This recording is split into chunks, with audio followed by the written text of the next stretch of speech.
It is that best time of week. Good night, Chabad Youth Time.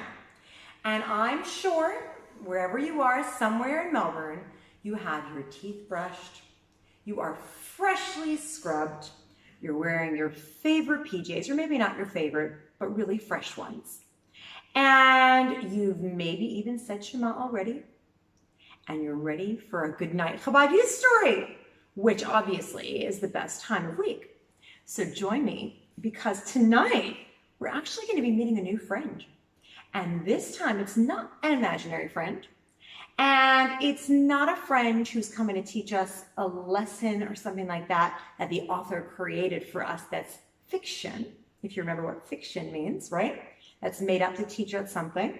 But actually it's a real, true life story. And I love this series. They're called Young Lamplighters. You may have seen this before. Here's one of our friends, one of our young lamplighters. This friend's name is Mati of Paraguay, okay? And Mati's going to take us on a little journey around Paraguay. I don't know if you've heard of Paraguay before. Maybe if you've seen this book, you've heard of it before, but that was the first time the Lipsker kids got to hear of Paraguay. And to be very honest, if somebody in your house speaks Spanish, they might not be so impressed with how I pronounce the words that he's going to tell us today in Paraguay. But I can only really do English and Yiddish and some Hebrew. I don't live in Paraguay. I'm very lucky. I live in Australia where we speak English. But this special boy lives in Paraguay, and he's going to tell us why. You guys ready? Let's go. Mati of Paraguay. He lives in Asuncion, Paraguay. Now, where is Paraguay? So in the very first page, it shows us the entire world, and we're going to zoom in, obviously, on Australia, our home, and Eretz Yisrael, our real home, and right over here under North America, which used to be my home, is a country called South America. And in South America, there is a circle around where Mati lives, a place called Paraguay. Let's go. Hi there. He's saying hi to all of you guys. My name is Mati, and I live in Asuncion, the capital of Paraguay. I can't wait to tell you about this very interesting South American country. But first, let me tell you a little bit about me. So here's Mati, meet Mati. You might be the same age as Mati. You might have the same shirt as Mati. You might have a similar smile to Mati. And you might just be Jewish like Mati.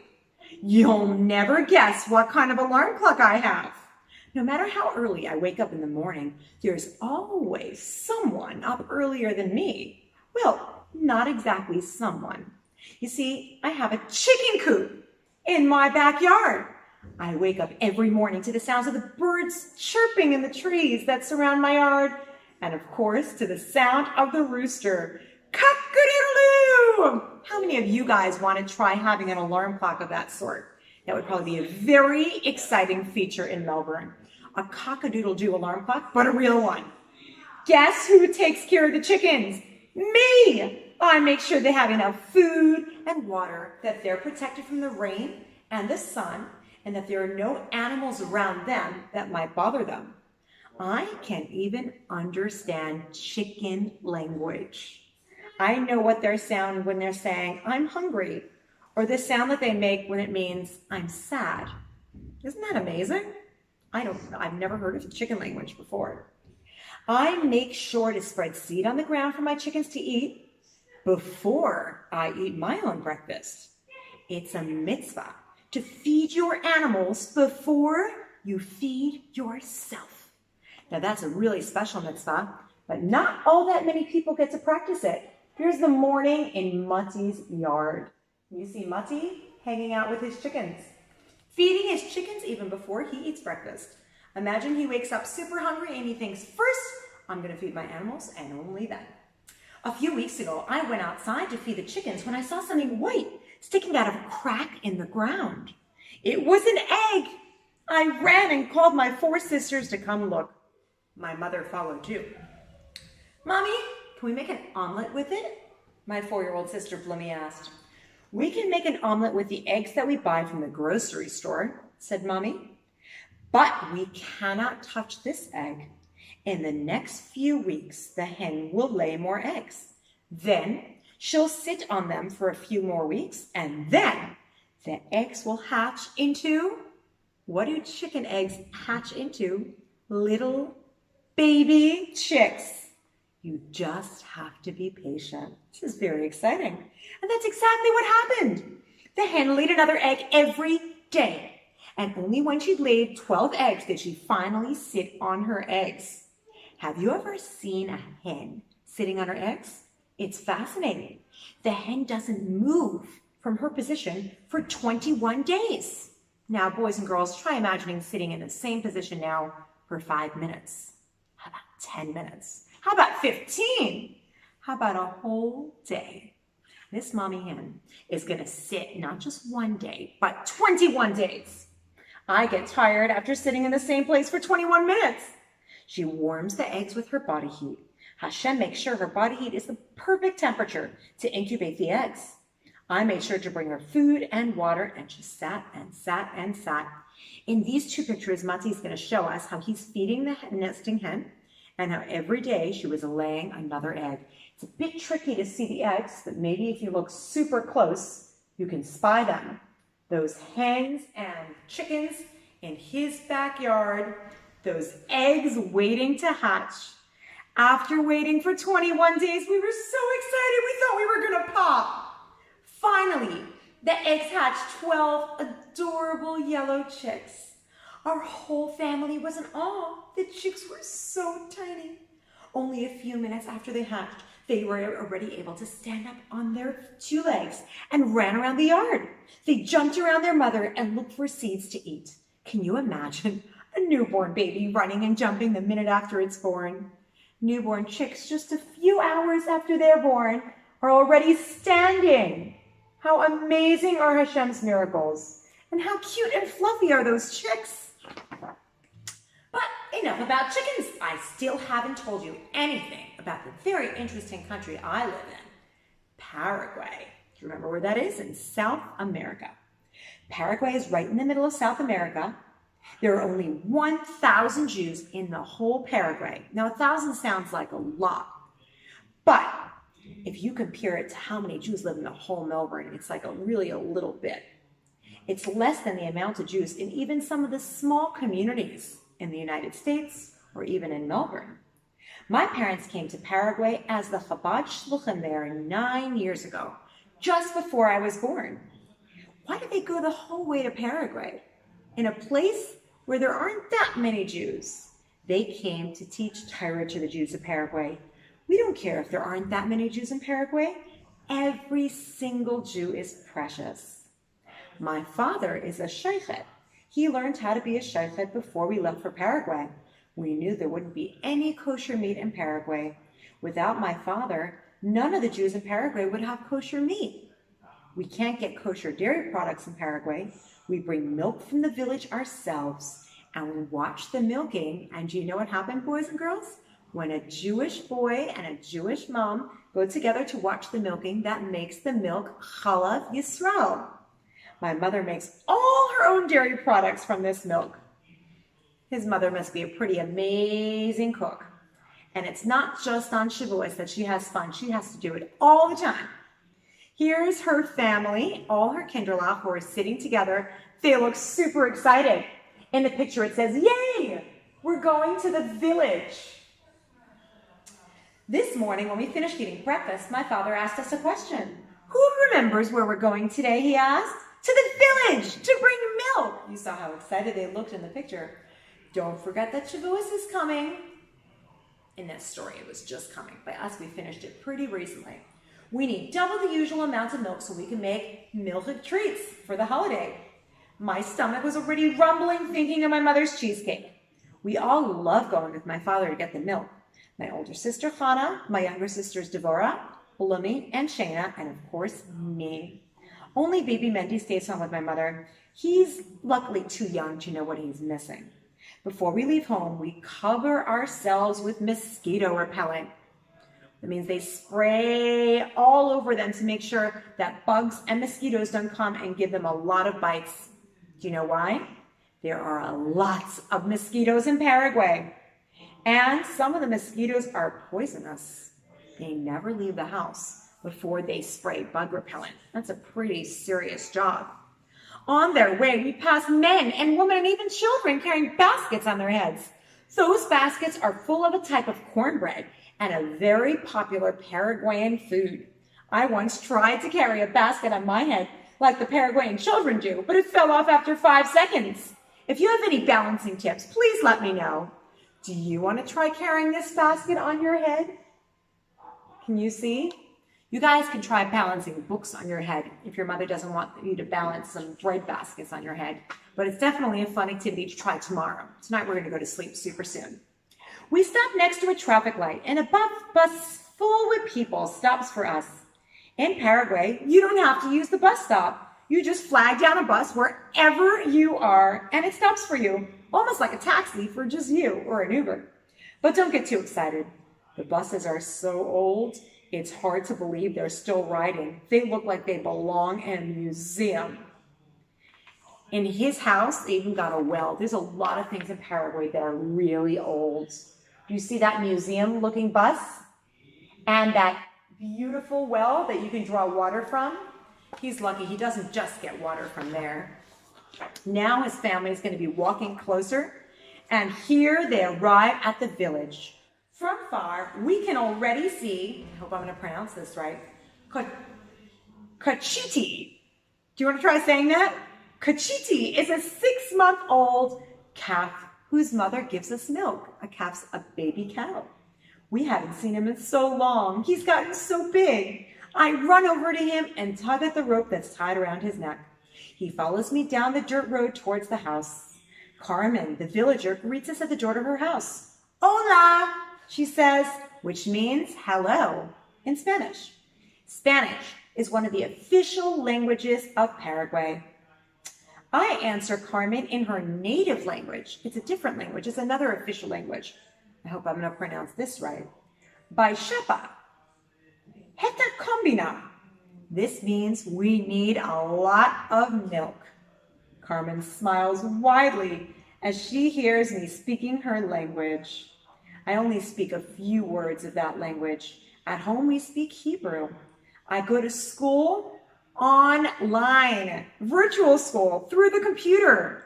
I thought you guys would like hearing that because we all got to experience school online for a little bit.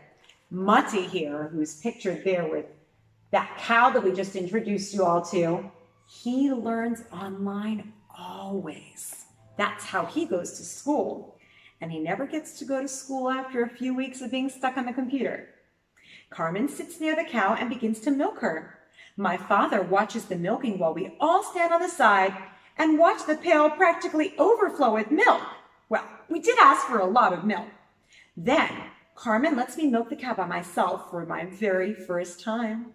It's fun, but much harder than I thought it would be. I'm glad I don't have to do it every day. I'd rather go to school. You guys want to see Mati milking the cow? There we are. There's Mati from Paraguay milking a cow so he could have Chalav Yisrael milk.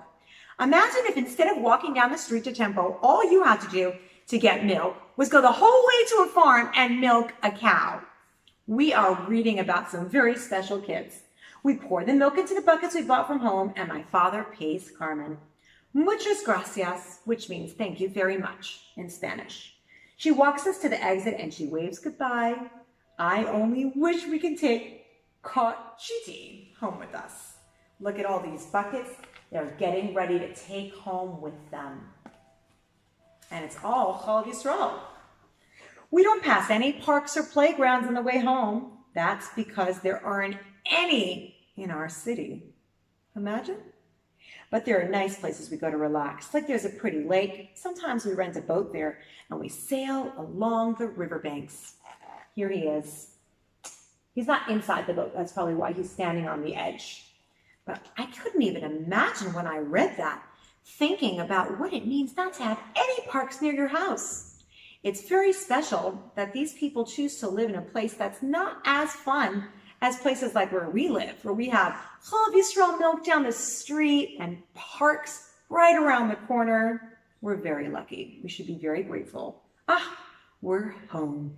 I help my father lug the fresh milk into my kitchen. Good job, my mommy says as she comes to greet us. You brought home lots of milk. Now we can make delicious things for Shavuos. My mother transfers the milk from the buckets to pots, which she heats on the stovetop. Then, do you know why she's heating them? He's going to explain. She's pasteurizing the milk. That kills all the harmful bacteria in it. So it makes it cleaner for us to be able to, or for Mati's family, to be able to consume. Now that the milk is safe to eat, we're going to make cheese from it. We squeeze a bit of lemon juice into the pot of milk and wait for the curds to separate from the milk. The curds look like fluffy clouds. When we see the milk is formed to cheese, we transfer it to a clean cloth. We hang the cloth up overnight and all the liquid drains out, leaving delicious cheese behind. Could you imagine? The way they get cheese, instead of buying it in Kohl's or in Tempo or in one of the shops, is by buying or watching a cow first, and after that, turning that milk into cheese. In the afternoon, we gather in our Chabad house for our Tzivos Hashem activities. We also got Tzivos Hashem out here. My mother, sisters, and I bring all the materials we need. The Chabad house also houses the shul. It's where we daven and celebrate events. And it's where my parents give Torah lectures to adults and children. He's got a very special job when he's in shul. He's a little bit shy. He said davening out loud makes him a little bit uncomfortable. My mother once told me it makes her feel so proud when she hears me singing L'Chadaydi out loud. She knows it isn't easy for me to do, so it makes her even prouder. Right? Sometimes those things that are a little bit harder for us to do, when we do them anyway, and our parents are so proud, and we can be so proud of ourselves. Right here, you guys can see all, or I don't know if all, but a lot of beautiful Jewish children getting together in this city in Paraguay. The activities take place on Sunday, which is our day out from school. Jewish children from Asuncion come to learn about the Jewish holidays, to learn Torah, to hear stories of special Jews. The Chabad house is always where he meets his friends. His only friends who are his age, who are his classmates, are on the computer. And it's pretty hard to play ball over the computer. We all know, right? We all know a lot about that. But usually, I'm happy to play with my younger friends. His friends in Spanish, they're called amigos. He says, hello, amigos. Hi, friends. Then all the children sit around his mother, and his mother tells them about the holiday of Shavuos. And at this session, they make a delicious Har Sinai cupcake. I'm going to show you guys the kids, Jewish kids in Paraguay, making Har Sinai cupcakes. Unfortunately, it's time for the activities to end. The children's parents are already waiting outside to pick them up. I look at all the children as they leave. David, who just received a Jewish name a month ago. Maishi, who started keeping kosher this year. And Meir, who already knows how to read Hebrew. This is why we were sent by the Lubavitch Rebbe to Paraguay, for David and for Maishi and for Meir, for their parents and all the Jews in Paraguay. He says he loves his friends. I'm going to show you guys a picture of Mati with some of his friends, his amigos in Paraguay. While I was busy thinking, my father sat down to learn Torah. I sat next to him, and he looked at me and smiled. Abba, I said, we're so lucky. The children were chosen specifically to take care of the Torah and to pass it along from one generation to the next. And we were chosen specifically to come to Paraguay to teach the Jews here Torah so they can pass it on to the next generation. My father looked at me. It was full of emotion, happiness, and so much love. I might be very far from all my cousins. I might not have any friends here my age. I can't buy cheese in the grocery store, and I don't even have a park to play in. But would I give up the privilege of bringing Torah to the Jews of Paraguay for any of these things? Not a chance. Is that special? I think it's very special. Here's Mati talking to his father about how lucky they are to live in Paraguay. I think that's a very special perspective. Now, the next part of the book talks about Paraguay. It's not the story anymore.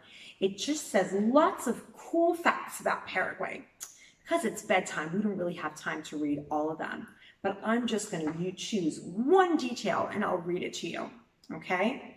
Now, Paraguay has really interesting wildlife. Some of these include the giant anteater and a variety of rare snakes and birds. The average length of a giant anteater is 6 feet, 6 inches. That's taller than most adults that you guys know. They live in the rainforest and they spend most of their time searching for food. Their favorite food is, you guessed it, ants.